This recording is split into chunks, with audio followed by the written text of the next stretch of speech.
पुण्यात स्मार्ट मीटरच्या सक्तीविरोधात काँग्रेस पक्षाने तीव्र आंदोलन छेडले आहे। काँग्रेसचे पुणे शहर पूर्व विभागाचे अध्यक्ष प्रशांत जगताप आणि पश्चिम विभागाच्या अध्यक्ष दीप्ती चौधरी यांच्या नेतृत्वाखाली रास्ता पेठेतील महावितरणाच्या मुख्य कार्यालयाबाहेर हे आंदोलन करण्यात आले। काँग्रेसचा आरोप आहे की राज्य सरकार सामान्य नागरिकांवर स्मार्ट मीटर लादत असून यामुळे वीज ग्राहकांची आर्थिक लूट होणार आहे। तसेच महावितरणाच्या जागेत अदानी कंपनीला कार्यालयासाठी जागा देण्यात आल्याचा मुद्दाही आंदोलनात उपस्थित करण्यात आला।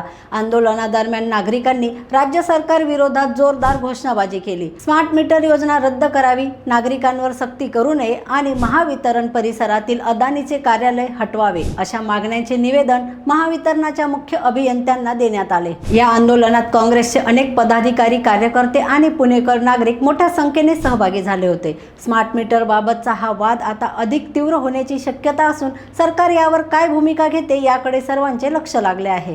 पुणेकरांच्या घरावर दरोडा घालणाऱ्या अदानी कंपनीचा, पुणेकरांच्या घरावर दरोडा घालणाऱ्या अदानी कंपनीचा, पुणेकरांच्या घरावर दरोडा घालणाऱ्या अदानी कंपनीचा